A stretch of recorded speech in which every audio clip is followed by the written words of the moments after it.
Hi, everyone. Hi. This is Leanne. I'm Leanne from Leanne Likes, and this is Simona from Simone. If you want to go ahead and introduce yourself. Yeah, sure. Hi, I'm Simone, or you most likely know me as Simone, and I have a YouTube channel that has changed over the times to become more and more a fountain pen channel, and that's how I met Leanne. I was inspired by a lot of like Simone's content, the ink exploration and just the thoughtfulness, with the thoughtfulness behind every video that you made. Oh, So thank you. really, yeah. And even like your on your Instagram content, it's always really thoughtful. And even like your Thursday selfies, that sort Yeah. of check-in with ourselves. I, Mhm. I think that's just a lovely, lovely way to kind of mark the year. Um, when was it? Like a few weeks ago, I reached out to Simone. Mhm. Okay. Then I reached out to you and asked if you would be willing to collaborate somehow. I think honestly, it was a way to connect with you, but then also something that was fountain pen related. And it was Simone's idea to do this the Zoom video to go over the The question. very first time. Very first time for both of us. Yeah. And when you suggested it, I said, yeah, absolutely. I wasn't sure if I'd ever show my face on camera, but I think this idea to talk about, fountain pens and inks with someone else, I think is just a great way to kind of segue. So It makes it easy to forget that you're on camera. that too. So the premise of today's video is to go over a few questions that Simone and I had, wanted to ask one another, and we thought it would be really fun to open up these questions to all of you in the fountain pen community, to answer as well. So I think we're going Yes. to have a hashtag, just so that we can be able to see who else, participates. And we want this to be collaborative, that Yes. it's not something that's just between a Simone and I, but that it kind of, that can be shared. This conversation can be shared among the community. Anything you wanted to say? Yeah, we would love to, for anyone who is on YouTube, if you want to participate, film a video, answer these questions. You don't have to show your face, show us your pens, or do a swatching video while you talk about these questions. That would be awesome. We would love to watch them. And if you don't have YouTube, then you can just answer them in the comments below on either of our videos or on Instagram, whichever way you would like to share those. That would be amazing. Okay. All right. So the first question is when and how did your fountain pen journey begin? And my answer is I have multiple start dates. I I am from Germany, and in Germany we still do to this point learn how to use a fountain pen when we are in elementary school. And that was for me, that was second grade. And I learned in first grade, you learn how to write with a pencil. You also learn cursive writing. And then you learn how to write with a fountain pen in second grade. When I was in elementary school, it changed over the years slightly, but that was how it was done when I went to elementary school. Mhm. And I used a fountain pen all through my school career, and also through when I went on to college, Oh, wow. because I just enjoyed the writing experience. But I used one fountain pen and a regular royal blue ink. Wow. What kind of pen was it? The first one was a Oh, Pelicano Junior, uh-huh. but it doesn't look like the ones that we have now. It was very slim, had a metal cap and a red body. Wow. And then in high school, I purchased a Lamy Safari that I still have to this date. But that was the first experience. And then after I moved here, I think in 2017 I was inspired to dive into fountain pens a bit, but that didn't really turn out as I had expected. And so I didn't really use them until the pandemic started. Hmm. That's when we had a lot of time and to do things that we don't usually do. And so I connected with a lot of Bay Area people here, and we had almost weekly Zoom meetings. Wow. And they were all into fountain pens. And then I dug out the ones that I had stored away and tried again. And this time it stuck. So I can imagine that that was really just a really connecting and grounding way to meet and be with other folks Yes, during the for pandemic. sure.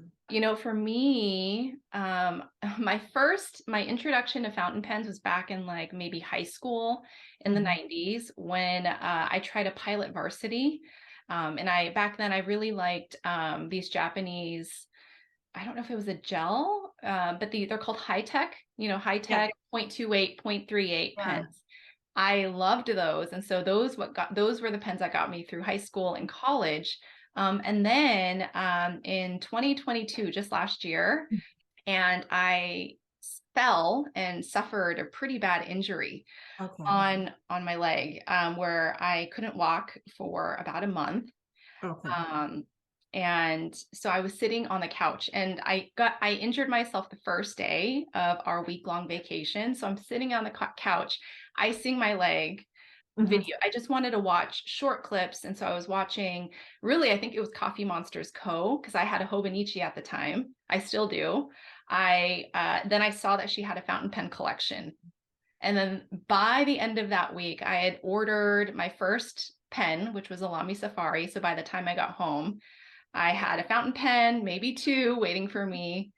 And that was in April. And then I got really obsessed. Then I saw your channel. I saw Karina Loves to Plan. I mean, and I think there's so many others, but you three come to mind right now.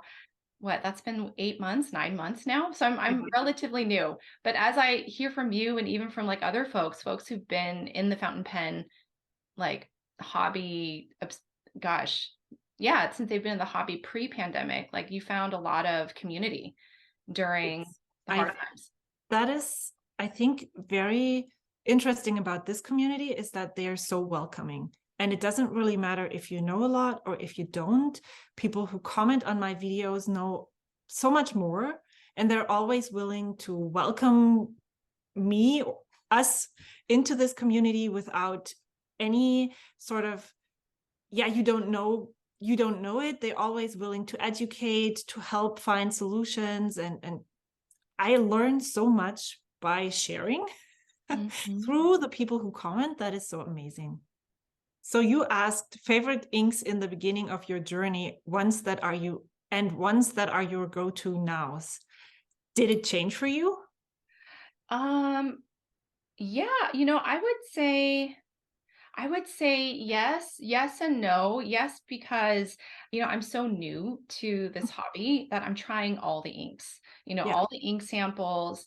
And I think what I liked in the beginning, or it's actually more what I didn't like in the beginning is what I'm finding that I'm liking now. Yeah.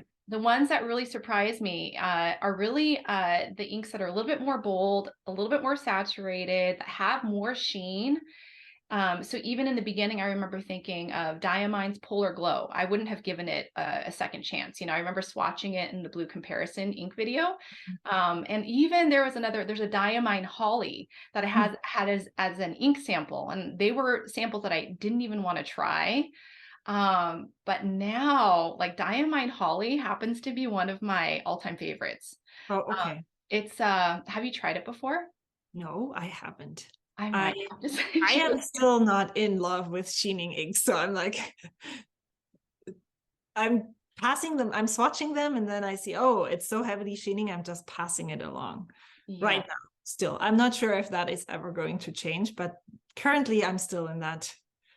Yeah. There's something about like just writing with a really bold ink, especially like a fine tip, a fine or EF nib, and the way that it just really is striking off the page. It almost, I don't know, it's just so bold. And then when you turn it, it's got that beautiful sheen. So I really enjoyed Diamine Holly, and even Iroshizuku Konpeki. I thought because everyone likes it, it's a nice blue, but it feels generic. But that was me looking at it with like very beginner eyes. But to experience it now, I really appreciate the flow and I got it as a sample from my friend Amy, and it was, I had it in a pen this last month, and it's the pen that I used the most. I didn't, Oh, yeah. I actually saw that post earlier today, like your Yeah. vanishing point. Yes. Really? Well, okay, tell me more about that. Like what happened with that pen and that ink in particular? So I purchased that pen. That was super uneducated purchase. I bought this pen and another pen from Pensacci. Hmm. And the way it was written on there, I wasn't able to understand that it wasn't a gold nib fountain pen. And that I learned from someone who commented on my YouTube video when they said, well, that's a steel nib. It's special alloy means that it's just plated. Oh. And so, and it never wrote very well.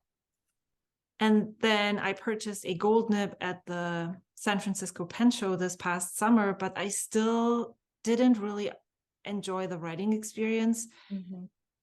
The inks didn't flow. It was always hard starting. It dried out on me.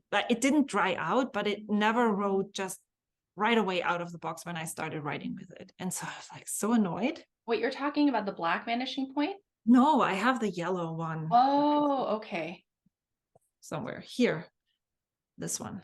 Oh, that's beautiful, by the way. Yeah. And I'm not very careful with my pens because it already has a ding. Okay, well, and so somebody again commented on my video and said, try a Pilot Iroshizuku ink in this. They are really working well with their own brands. And so I did. I had this one Iroshizuku sample, and so I tried that one, and it was amazing. It was so wet. It wrote every time. I totally enjoyed writing with this pen. I'm like, okay, it's almost empty. Oh my goodness. That's so lovely to hear. That's what I'm finding that when I get a new pen, it's Mm-hmm. probably best for me to ink it with a reliable uh, Mm-hmm. workhorse ink because I'm antsy to try all the different inks that I got. But I think it makes a lot of sense, gosh, to hear that a pen that you haven't really enjoyed using and then you inked it up with Konpeki with the Niroshizuku ink. And now that it was your favorite writer, that says something. It does. Yeah. So how have ink and pen taste changed over time? Yeah, I think, they've definitely changed. I think that's the assumption or the truth that your tastes will change over time as we, evolve as human beings, as we change over time as well. And then I guess there are times too where you're surprised by some things that haven't changed. But Yes. I did buy, these pens and inks based on recommendations from other folks on YouTube. Mm-hmm. Like I got the Vanishing Point, the matte black because of Lindsay Scribbles. I got Twisbees because everybody seemed to have Twisbees. I got the Lamy Safari, the Quebecos, the Pilot Metropolitans. I got everything. I got every, kind of beginner. And what I found is the Pilot Metro. I can tell you what the things that I ended up selling. I ended up selling all my Pilot Metropolitans, Mm-hmm. just because the grip section was a little too narrow for me. And maybe it's not just the grip section, but the way that it felt in my hand. I didn't know if I liked the slickness of the grip section. I don't Yeah. know. But what's interesting is I have a Teranishi fountain pen that has a narrow grip section, but I Yeah. like writing with that, which is really Yes. interesting. And then I have this not a diamine, but an old Parker Lady Duofold that has a narrow grip section that I enjoy writing with. And it's currently inked with diamine Wagner. Am I even pronouncing that correctly? I've been calling it Wagner, Wagner. Wagner. Yeah. Okay. Yeah. So, and I've been loving that. That's a gorgeous olive green. But I have to I say, think I saw that on your video and I wrote it down and I was like, okay, I need to try this. it's gorgeous. I love it. That's probably in my currently inked right now. That's my favorite pen Mhm. and ink combination. And I think just because the vintage pen, it's been already worked through, that Mhm. the nib is really smooth and it makes beautiful contact with the page. And perhaps it's because of the ink as well, like just the combination. So, Yeah, I don't know. So yeah, I thought I didn't like narrow grip sections, so I sold my Pilot Metropolitans, but now I also have other pens with narrow grip sections I actually enjoy writing with.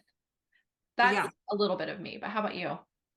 I think I'm moving away from steel nibs right now, or that's not necessarily true, but all the beginner fountain pens, actually moved them out of my fancy pen case into here, Oh. so that I would have more room in here.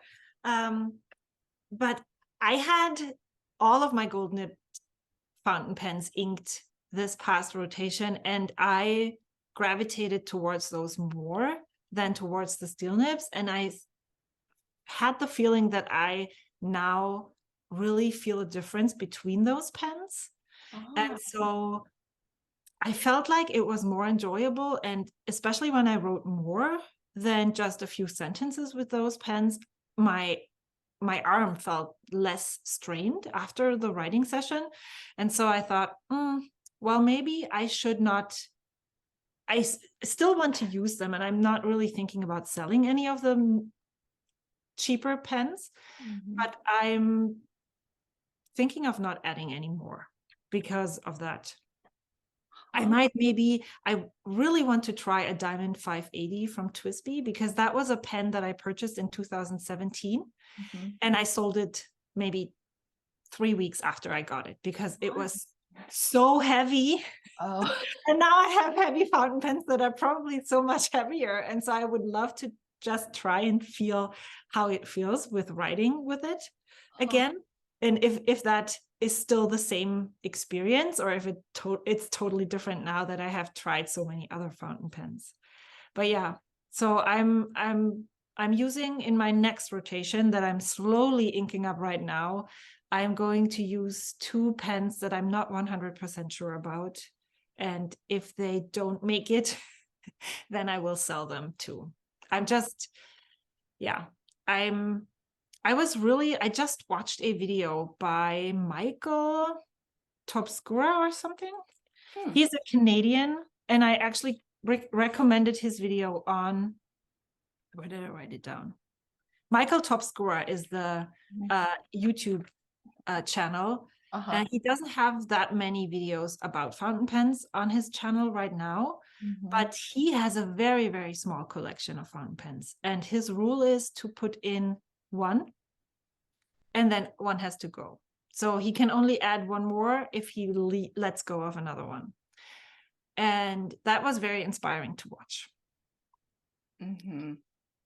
because in the end, when I'm limiting myself every month to, let's say, a maximum of 10 pens, Mhm. what does it do if I have 60 in my collection? Like, it's like I can use, if I use each pen once, then I use every pen twice in a year if I have 60 pens. Yeah. And that's like, doesn't sound very appealing anymore. Yeah. But I think we're already in that philosophical part right now. I think so. We can leave the philosophical part for your video, but yes, I definitely know where you're I not that I definitely know where you're coming from, but I would say I'm in that general space as well. Because I think in the newness, the beginning, I would still consider myself a beginner. I'm still in the beginning stages of my journey. Yeah. I've tried so many pens. I'm trying all the inks. It's like taking all the information in through a fire hose. Yeah. And I feel inundated, and I don't like that feeling. And I think you had even mentioned it in a video before of how you just want to take this year to explore with the pens and inks that you already have. And I am on board with that. I'm slowly whittling my collection, Yeah. because I'm thinking about the Pilot E95S, which has been a fun and lovely writer for me. But because I'm trying to rotate all the other pens, that's like the one pen that I long to like write with all the time. Honestly, like I really just like the feel of that E95S, but there's so many other pens. And so you're Yeah. right. If I only get to enjoy that pen once every 6 months or once every 4 months, then then I go back to some of my values. I mean, I started journaling again because of my fountain pen journey, you know. I think it's just the writing and the experience of just like setting aside intentional time to write and slow down to the speed of Mhm. writing is Yeah. really therapeutic. And I miss that. And I don't know. So anyway, we can kind of share more about that in the latter half. But anyway, So inks and pen brands that you have yet to try but would like to. What's that? Do you have any on your list? Because I have like, we just talked about me paring down my collection, but then I have like 1, 2, 3, 4, 5, 6, 7, 8, 9, 9 or 10 pens on my list that I would love to try if I could. So I'm like, okay, that doesn't work together. you know what? I would say it does because I went to a pen shop over in Mhm. Vancouver for the first time of my first fountain pen shop, and we could try pens there or Yes. trying pens at pen shows, trying Yes. pens at. Are you part of your local pen club? I am not really, but I'm definitely going to see if where I'm moving is going to be one. So Yeah. yeah. Yeah, And if not, then I just have to start one. so yeah, tell me about the inks, the pen brands that you have yet to try but would like to. So inks, I'm good. I'm like,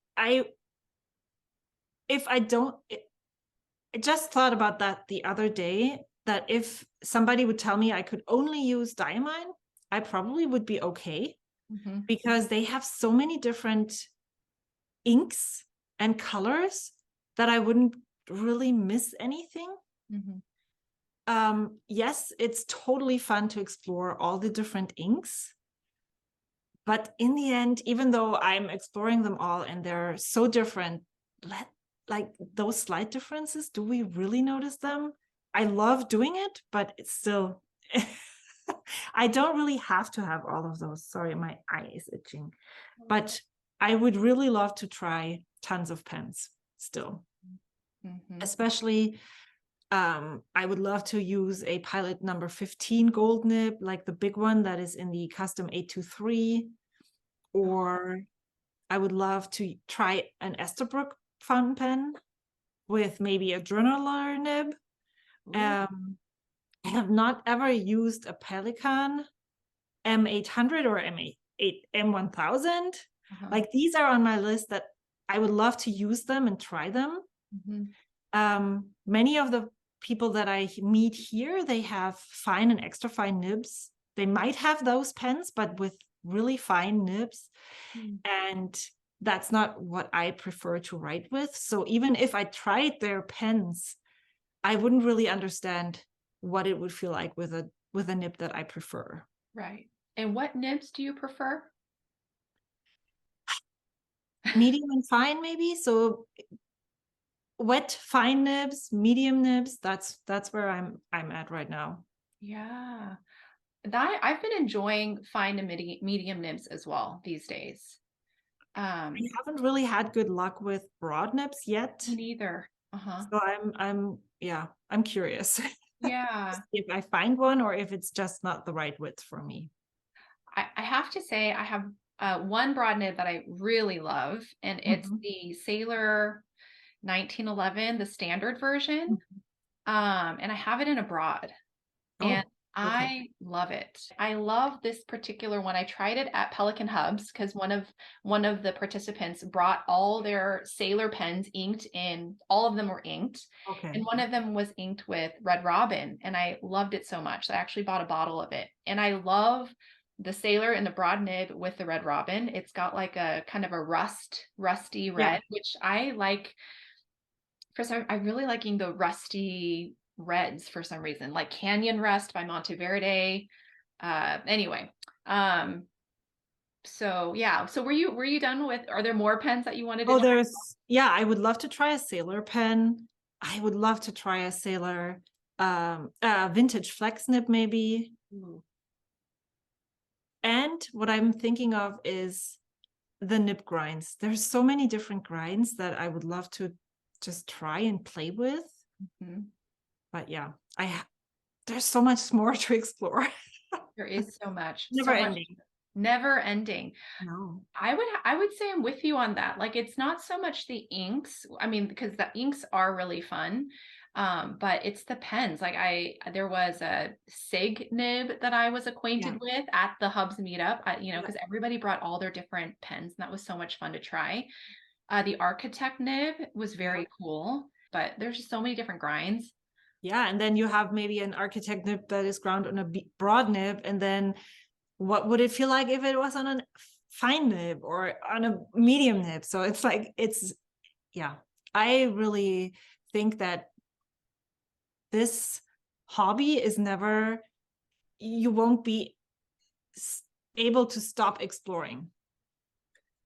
I Or maybe you just find one specific pen and then that's it. But I don't see myself in that category of pen enthusiast. I don't think so, because it's I mean, it's so much more, because Yeah. you find every implement has its own personality. So there is a lot of exploration, I think, especially for those like us who are very curious and like Yeah. to experiment and like to play, Yeah. So if we found our playground in fountain pens, yeah, for sure. Like the sandbox is limitless. Like there's just so much. Absolutely. Yeah, yeah. Let's So see. do you have a Holy Grail pen? Oh gosh. Yes, I have a Holy Grail pen. Um, I don't know if I'll ever have my hands, like if I'll ever have it in my hands, but it's a Leonardo Momento Zero Grande. I don't know the full name, but it was a collaboration that Leonardo did with a fountain pen company or a company in Korea. I'm Korean American, and Mhm. so it's called abalone. The finish of it is called abalone. Have you heard of this I one? think yes, I think I heard of it. Yeah.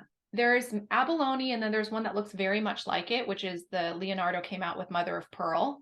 Oh, But maybe that's the one. I don't 100% know, but I saw a Leonardo Momento Zero that is completely made from pearly shiny material. Yeah. yeah, so I love it, particularly because it's affiliated with Korean culture and abalone. It's in a lot of like Korean lacquer cabinets and furniture. Um, and so I don't know, I have that connection to it. And I've never written with a Leonardo Momento Zero Grande, so that'll be interesting. It's a pen that I've never had in my hands. I've never written with it. I've never even written with a Leonardo pen yet.